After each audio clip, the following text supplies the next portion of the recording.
Hello, പുതിയൊരു വീഡിയോയിലേക്ക് സ്വാഗതം. ഇന്നത്തെ നമ്മൾ ഈ ഒരു ഫ്രോക്കിൻ്റെ കട്ടിങ്ങും സ്റ്റിച്ചിങ്ങുമാണ് കാണിക്കാൻ പോകുന്നത്. മെറ്റീരിയൽസ് എടുത്തിരിക്കുന്നത് കോട്ടൺ ലൈനിങ് എടുത്തിട്ടുണ്ട്, പിന്നെ ക്രേപ്പിൻ്റെ ഫാബ്രിക്കാണ് എടുത്തിരിക്കുന്നത്. ക്രേപ്പ് വേണ്ട സാറ്റിൻ വേണമെങ്കിൽ നിങ്ങൾക്ക് അങ്ങനെ യൂസ് ചെയ്യാം. റസ്റ്റ് ഓറഞ്ച് കളറ് നെറ്റ് ഫാബ്രിക്കും അതിൻ്റെ കുറച്ചും കൂടി ഡാർക്ക് കളറ് നെറ്റ് കൊടുത്തിട്ടുണ്ട്. ഇനി നമുക്ക് ടോപ്പ് പോർഷൻ കട്ട് ചെയ്യാം. അതിനായിട്ട് ലൈനിങ് ഇതുപോലെ ഒരു മടക്ക് വീതിയിൽ മടക്കി, എന്നിട്ട് ഒരു മടക്കും കൂടി ഒന്നും കൂടി ഇങ്ങനെ മടക്കുന്നുണ്ട്. 1/2 ഇഞ്ച് ഇങ്ങോട്ട് നീക്കിയിട്ടാണ് കേട്ടോ എന്നിട്ട് മടക്കണത് വെക്കണേ. ഫ്രണ്ട് പാർട്ട് ബാക്കും ഫ്രണ്ടും ഒരുമിച്ചാണ് കട്ട് ചെയ്യുന്നത്. അപ്പോൾ ബാക്കിൽ സിബ് വയ്ക്കണമല്ലോ, അതിനായിട്ടാണ് 1/2 ഇഞ്ച് ഇങ്ങോട്ട് നീക്കിയിട്ടിരിക്കുന്നത്. അപ്പോൾ നമുക്ക് ഇങ്ങനെ ഇട്ട് വെട്ടുമ്പോൾ നമുക്ക് പിന്നെ സെൻറ്റർ കട്ട് ചെയ്തെടുക്കണ്ട, അല്ലാണ്ട് തന്നെ ബാക്ക് പോർഷൻ ഇങ്ങനെ രണ്ടെണ്ണമായിട്ട് കിട്ടും. അപ്പോൾ ഇങ്ങനെ വെച്ചെടുക്കാം. എനിക്കിവിടെ ഇങ്ങനെ വീതിയിൽ 4 മടക്കം മടക്കുമ്പോൾ കിട്ടുന്നുണ്ട് അളവ്. നിങ്ങൾക്ക് അങ്ങനെ കിട്ടില്ല എന്നാണെങ്കിൽ ഫ്രണ്ട് പോർഷൻ ആദ്യം കട്ട് ചെയ്തെടുത്തിട്ട് ഒരു 1/2 ഇഞ്ച് നീക്കി വെച്ചിട്ട് ബാക്ക് പോർഷൻ കട്ട് ചെയ്താൽ മതി. നിങ്ങൾക്ക് 4 ഇഞ്ച് ജസ്റ്റ് ഇങ്ങനെ ഒന്ന് വരച്ചെടുക്കണം, ഒന്ന് ലെവലാക്കാനാണ് കേട്ടോ. ഇനി നമുക്ക് അളവുകൾ മാർക്ക് ചെയ്യാം. ഇപ്പോൾ ആദ്യം ഷോൾഡർ 5 ഇഞ്ചാണ് കൊടുത്തിരിക്കുന്നത്. ആം ഹോളും 5 ഇഞ്ച് തന്നെയാണ് കേട്ടോ കൊടുത്തിരിക്കുന്നത്. ചെസ്റ്റ് എടുത്തിരിക്കുന്നത് 6 ഇഞ്ചാണ്. ഒരു 1.5 ഇഞ്ച് തയ്യൽത്തുമ്പും കൊടുക്കുന്നുണ്ട്. അതുപോലെ തന്നെ യോക്ക് ലെങ്ത്ത് നമുക്ക് വേണ്ടത് 8 ഇഞ്ചാണ്. പ്ലസ് ഒരു 1/2 ഇഞ്ചാണ് ഇവിടെ കൂട്ടിയെടുക്കുന്നത്. അപ്പോൾ 9 ഇഞ്ചിൽ യോക്ക് ലെങ്ത്ത് എടുക്കാം. വേസ്റ്റ് 5.5 ഇഞ്ച്, 1.5 ഇഞ്ച് തയ്യൽത്തുമ്പും കൊടുത്തിട്ട് ഇതുപോലെ വരച്ചെടുക്കുന്നുണ്ട്. 1/2 ഇഞ്ച് ഇതുപോലെ ഒന്ന് മാർക്ക് ചെയ്യാം കേട്ടോ, സൈഡിലിങ്ങനെ തൂങ്ങി കിടക്കാണ്ടിരിക്കാനായിട്ടാണ്. നെക്ക് വിട്ട് 2.5 ഇഞ്ചാണ് എടുത്തിരിക്കുന്നത്. ലെങ്ത്ത് 3 ഇഞ്ച് എടുത്തിട്ടുണ്ട്. ഇതുപോലെ ഒന്ന് ബോക്സ് ആക്കി കൊടുക്കാം. ഈ ഒരു നെക്കിൻ്റെ ആ ഒരു ലെങ്ത്തിൽ നിന്ന് ഇപ്പോൾ ഈ വരച്ചതിൻ്റെ അവിടെ നിന്ന് 1 ഇഞ്ച് ഇതുപോലെ നമുക്കൊന്ന് മാർക്ക് ചെയ്യാം. 1 ഇഞ്ച് മാർക്ക് ചെയ്തിട്ട് നമ്മുടെ കൈക്കുഴിയുടെ അവിടേക്ക് ജസ്റ്റ് ഇതുപോലെ, ഒരുപാട് കുഴിച്ച് വരയ്ക്കണം, ജസ്റ്റ് ഇതുപോലെ ഒന്ന് വരച്ചാൽ മതി. എന്നിട്ട് 1/2 ഇഞ്ച് ഇതുപോലെ കയറ്റി ഒന്ന് മാർക്ക് ചെയ്യാം. സ്ലീവ് ഒക്കെ വെച്ചടിക്കണം. അപ്പോൾ 1/2 ഇഞ്ച് ഇതുപോലെ മാർക്ക് ചെയ്തിട്ട് അതിൽ കൂടെയാണ് നമുക്ക് കട്ട് ചെയ്തെടുക്കാം കേട്ടോ.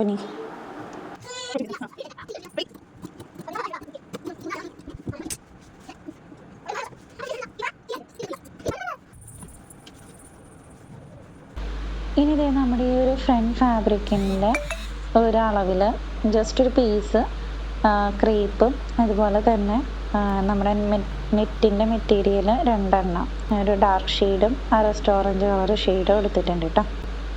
അതുപോലെ തന്നെ ബാക്ക് പോർഷനിലേക്ക് ക്രേപ്പും 2 മെറ്റീരിയൽസും കട്ട് ചെയ്തെടുക്കണം. നമുക്കിനി താഴേക്കുള്ള ലൈനിങ്ങും അതുപോലെ തന്നെ മെയിൻ ഫാബ്രിക്കും കട്ട് ചെയ്തെടുക്കാം. എല്ലാത്തിനും 20 ഇഞ്ചാണ് കേട്ടോ ലെങ്ത് എടുത്തിരിക്കുന്നത്.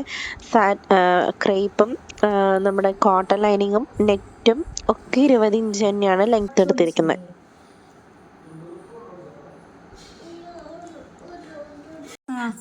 നമ്മളിതുപോലെ നെറ്റ് 2 നെറ്റ് നമ്മുടെ ക്രേപ്പിൻ്റെ നല്ല വശത്ത് വെച്ചിട്ട് എല്ലാ സൈഡും സ്റ്റിച്ച് ചെയ്തെടുത്തിട്ടുണ്ട് കേട്ടോ.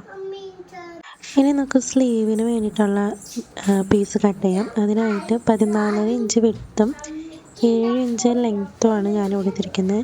നിങ്ങൾക്ക് എത്രയും ഇങ്ങനെ ഫ്രിൽസ് വേണം, തിക്നെസ് വേണമെന്ന് വെച്ച് കഴിഞ്ഞാൽ അതിനനുസരിച്ച് വിഡ്ത്ത് എടുക്കാം, കൂട്ടി കൊടുക്കാം കേട്ടോ. ഇതിപ്പോൾ ഞാനിവിടെ ഈ ഒരു മെഷർമെൻറ്റാണ് എടുത്തിരിക്കുന്നത്. എന്നിട്ട് ഇതുപോലെ നമുക്ക് കുഞ്ഞു പ്ലീറ്റ്സ് 1 ഇഞ്ചൊക്കെ വരുന്ന രീതിയിൽ ഇട്ട് കൊടുക്കാം.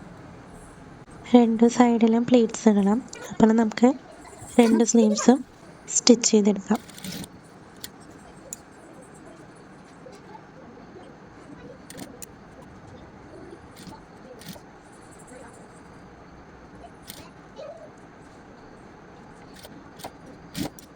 അങ്ങനെ നമ്മുടെ സ്ലീവ്സ് ഇവിടെ റെഡിയാക്കി എടുത്തിട്ടുണ്ട്. 2 സ്ലീവ്സും എടുത്തു. അങ്ങനെയൊക്കെ നമുക്ക് ഇതിൻ്റെ തിക്നെസ് കൂട്ടണമെങ്കിൽ നിങ്ങൾക്ക് അതിനനുസരിച്ചുള്ള മെറ്റീരിയൽ വിട്ടെടുക്കാം കേട്ടോ. നമ്മുടെ ഫ്രണ്ട് പോർഷനിൽ ഞാൻ കുറച്ച് വർക്കൊക്കെ ചെയ്തെടുത്തിട്ടുണ്ട്. ഇനി ഇവിടെ നമുക്ക് നമ്മുടെ സ്ലീവ്സിൻ്റെ നല്ല വശവും നമ്മുടെ മെയിൻ ഫാബ്രിക്കിൻ്റെ നല്ല വശവും വരുന്ന രീതിക്ക് ഇതുപോലെ വെച്ചിട്ട് അതിൻ്റെ മേലെ നമുക്ക് ലൈനിങ് വെച്ചിട്ട് എല്ലാ വശവും സ്റ്റിച്ച് ചെയ്ത് കൊടുക്കാം. താഴ്ഭാഗം ഒഴിച്ചിട്ട് ബാക്കി എല്ലാ വശവും സ്റ്റിച്ച് ചെയ്ത് കൊടുക്കാം കേട്ടോ. കറക്റ്റ് പൊസിഷനിലാക്കിയിട്ട് വെച്ചിട്ട് വേണം സ്റ്റിച്ച് ചെയ്യാൻ.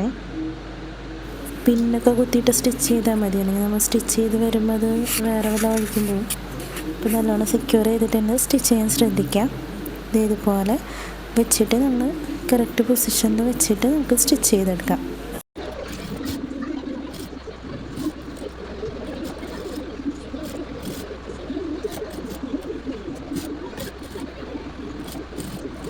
സ്റ്റിച്ച് ചെയ്തതിന് ശേഷം നമുക്ക് എക്സസ്സായിട്ട് നിൽക്കണം, മെയിൻ ക്ലോത്തിൽ എക്സസ്സായിട്ട് നിൽക്കണം എല്ലാ ഭാഗങ്ങളും നമുക്ക് കട്ട് ചെയ്ത് മാറ്റാം കേട്ടോ.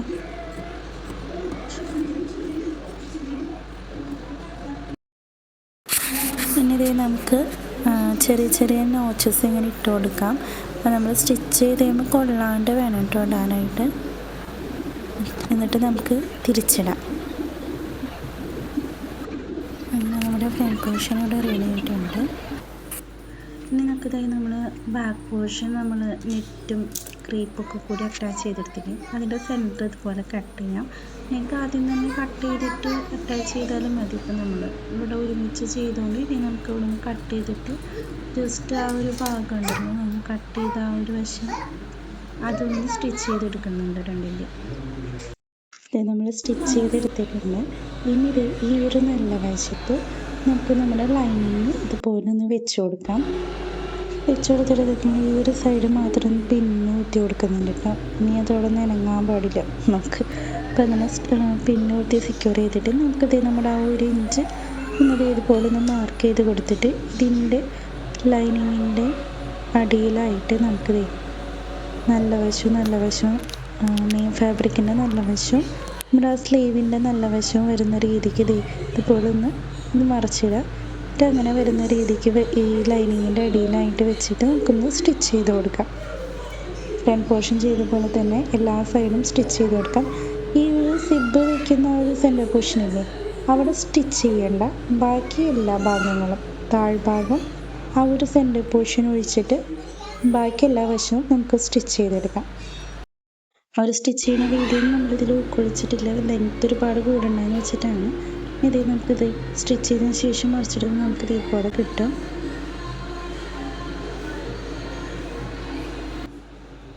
നമുക്ക് സിബ് വയ്ക്കണം. ഇവിടെ ഞാൻ ഈ ഒരു യോക്കിൻ്റെ അവിടെ വരുന്ന ഒരു സിബാണ് കേട്ടോ വയ്ക്കുന്നത്. കഴിഞ്ഞ മുന്നത്തെ ഫ്രോക്കിൽ നമ്മൾ കുറച്ചും കൂടി ലെങ്ത്തിൽ സിബ് വയ്ക്കുന്നത് കാണിച്ചിട്ടുണ്ട്. ഇവിടെ നമ്മൾ സിബ് വയ്ക്കാനായിട്ട് ലൈനിങ്ങും മെയിൻ ഫാബ്രിക് ഇതുപോലെ ഒന്ന് സെപ്പറേറ്റ് ചെയ്തിട്ടിട്ട് ആ ഒരു സിബ് ശരിക്കും ഇങ്ങനെയാണ് ഇരിക്കുക അല്ലേ, അതിനൊന്ന് ജസ്റ്റ് ഇങ്ങോട്ടൊന്ന് ട്വിസ്റ്റ് ചെയ്ത് കൊടുക്കുക. എന്നിട്ട് നമ്മൾ മെയിൻ ഫാബ്രിക്കിൽ ഇതുപോലെ വെച്ചിട്ട് ഫസ്റ്റ് ഒന്ന് അറ്റാച്ച് ചെയ്തെടുക്കാം. അതുപോലെ തന്നെ അപ്പുറത്തെ സൈഡിലും ഓറഞ്ചാണ് ജസ്റ്റ് ഇതുപോലെ ഇങ്ങോട്ടൊന്ന് ട്വിസ്റ്റ് ചെയ്യുക. എന്നിട്ട് ആ ഒരു മെയിൻ ഫാബ്രിക്കിൽ മാത്രം അറ്റാച്ച് ചെയ്ത് കൊടുക്കുക.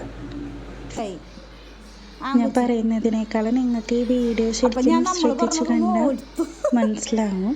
അപ്പോൾ ഇത് നമ്മളിതുപോലെ വെച്ചിട്ടുണ്ട്. എന്നിട്ട് ഇത് നമുക്ക് മെയിൻ ഫാബ്രിക്കിൽ മാത്രം അറ്റാച്ച് ചെയ്യാതെ എന്നിട്ട് ഇത് നമ്മുടെ ലൈനിങ് ഇതുപോലെ മുകളിലേക്ക് വയ്ക്കുക സിബിൻ്റെ. എന്നിട്ട് നമുക്ക് ഫുള്ള് അറ്റാച്ച് ചെയ്തെടുക്കാം. നമ്മുടെ ചാനൽ ആരെങ്കിലും ആദ്യമായിട്ടാണ് കാണുന്നത് എന്തായാലും നമ്മുടെ ചാനലിനെ സപ്പോർട്ട് ചെയ്യണം. അപ്പോൾ ഇഷ്ടപ്പെട്ടെങ്കിൽ സബ്സ്ക്രൈബ് ചെയ്യുക. അതുപോലെ തന്നെ വീഡിയോ ഇഷ്ടപ്പെട്ടെങ്കിൽ ലൈക്ക് ചെയ്യാനും കമൻറ്റ് ചെയ്യാനും മറക്കരുത്. എൻ്റെ ഒരു വീഡിയോയ്ക്കും തോന്നുന്ന കമൻറ്റ്സ് ഭയങ്കര കുറവാണ്. ഓരോ കമൻറ്റ് കാണുമ്പോൾ നമുക്ക് വളരെയധികം സന്തോഷമാണ്. ഇഷ്ടപ്പെട്ടെങ്കിലോ അല്ലെങ്കിൽ എന്തെങ്കിലും ഇനി വീഡിയോയിൽ തിരുത്താനുണ്ടെങ്കിൽ എന്തെങ്കിലും ഡൗട്ട്സ് ഉണ്ടെങ്കിലൊക്കെ നിങ്ങൾക്ക് കമൻറ്റിൽ പറയാം കേട്ടോ. ഇത് നമ്മൾ ഒരു സൈഡിൽ സിബ് വെച്ച് കഴിഞ്ഞിട്ടുണ്ട്. ഇതേ മറിച്ചിടുമ്പോൾ നമുക്ക് നല്ല ഫിനിഷിങ്ങിൽ തന്നെ കിട്ടും. ഇതുപോലെ തന്നെ നമുക്ക് അടുത്ത വശവും ചെയ്യാം, സിബ് വെച്ച് കൊടുക്കാം. ഇപ്പോൾ ട്വിസ്റ്റ് ചെയ്യുമ്പോൾ നമ്മൾ ശരിക്കും ശ്രദ്ധിക്കണം. എനിക്ക് പലപ്പോഴും ഞാൻ ട്വിസ്റ്റ് ചെയ്യുന്നത് മാറിയിട്ട് വീണ്ടും അഴിക്കേണ്ട ഒരു അവസ്ഥ വരാറുണ്ട്. അപ്പോൾ ട്വിസ്റ്റ് ചെയ്യുമ്പോൾ ശരിക്കും സിബ് കറക്റ്റ് നമുക്ക് മറിച്ചിടുമ്പോൾ കറക്റ്റ് വരുന്നുണ്ടെന്ന് ശ്രദ്ധിച്ചിട്ട് മാത്രം ചെയ്യാം. ഈ പോർഷൻ്റെ പണി കഴിഞ്ഞ് നമുക്ക് ബോട്ടം പോർഷനിലേക്ക് കിടക്കാം. ബോട്ടം പോർഷനിൽ ഇതിൽ നമുക്ക് ഫ്രിൽസ് ഇട്ട് കൊടുക്കുന്നുണ്ട് നെറ്റിന്. ഇപ്പോൾ റസ്റ്റ് ഓറഞ്ച് കളറിന് ഞാൻ ഏകദേശം ഒരു 4 മീറ്ററോളം മെറ്റീരിയൽ എടുത്തിട്ടുണ്ട്. സോ അപ്പോൾ 2 മീറ്റർ ഫ്രണ്ട് പോർഷനിലേക്കും 2 മീറ്റർ ബാക്ക് അങ്ങനെയാണ് എടുത്തിരിക്കുന്നത്. അപ്പോൾ നല്ലോണം തിക്കി തന്നെ ഇട്ട് കൊടുക്കുന്നുണ്ട് കേട്ടോ. അങ്ങനെ നമുക്ക് ആ 2 ടൈപ്പ് നെറ്റും ഉണ്ടല്ലോ, നമുക്ക് ഡാർക്ക് ഒരു ഓറഞ്ച് കളർ ഫാബ്രിക് ഉണ്ടല്ലോ നെറ്റിൻ്റെ, അതും ഇതുപോലെ തന്നെ ഫ്രില്ലിട്ട് എടുക്കാം. ഫ്രിൽസ് ഒക്കെ ഇട്ട് കഴിഞ്ഞാൽ നമുക്കിത് ലൈനിങ് ഉണ്ടല്ലോ, കോട്ടൺ ലൈനിങ്ങും അതുപോലെ തന്നെ നമ്മുടെ ക്രേപ്പിൻ്റെ ലൈനിങ് നമുക്ക് പ്ലീറ്റ്സ് ഇട്ടെടുക്കണം. അതുപോലെ തന്നെ അടിഭാഗം ഒന്ന് മടക്കി അടിച്ച് കൊടുക്കണം കേട്ടോ. ഇത് അങ്ങനെ ഞാൻ 2 ഭാഗത്തേക്കുള്ള കോട്ടനും ക്രേപ്പും സെറ്റാക്കി എടുത്തിട്ടുണ്ട്. ഇത് അതുപോലെ തന്നെ നമ്മുടെ നെറ്റും 2 വശത്തേക്കുള്ള നെറ്റ്സും ഫ്രിൽസ് ഇട്ട് എടുത്തിട്ടുണ്ട് കേട്ടോ. കോട്ടൺ ലൈനിങ് വെച്ച് ബാക്കി എല്ലാം നമ്മുടെ 2 നെറ്റും അതുപോലെ തന്നെ ക്രേപ്പിൻ്റെ പ്ലീറ്റ്സ് ഇട്ട് എടുത്തത് നമ്മളിത് ഇതുപോലെ ഒരുമിച്ച് വെച്ചിട്ടൊന്ന് സ്റ്റിച്ച് ചെയ്ത് കൊടുക്കുന്നുണ്ട്. യോക്കായിട്ട് അറ്റാച്ച് ചെയ്യുമ്പോൾ ഒന്ന് എളുപ്പമാവാൻ വേണ്ടിയിട്ട് അങ്ങനെ ചെയ്യുന്നതാണ്. നിങ്ങൾക്ക് സെപ്പറേറ്റ് ചെയ്യണതാണ് കുറച്ചും കൂടി ഈസി ആയിട്ട് തോന്നുന്നെങ്കിൽ അങ്ങനെ ചെയ്യാം. ഓരോന്നായിട്ട് യോക്കായിട്ട് അറ്റാച്ച് ചെയ്യാം. ഞാനിപ്പോൾ ഇങ്ങനെയാണ് ഇവിടെ ചെയ്യുന്നത് കേട്ടോ.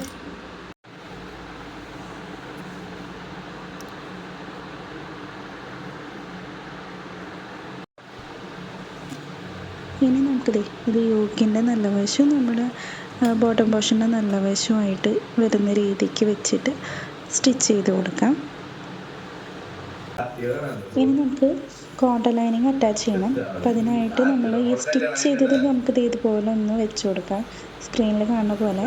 എന്നിട്ട് ഇതിൻ്റെ മുകളിലായിട്ട് നമ്മൾ കോട്ടൺ ലൈനിങ് ഇതുപോലെ വെച്ചിട്ടൊന്ന് സ്റ്റിച്ച് ചെയ്ത് കൊടുക്കണം കേട്ടോ.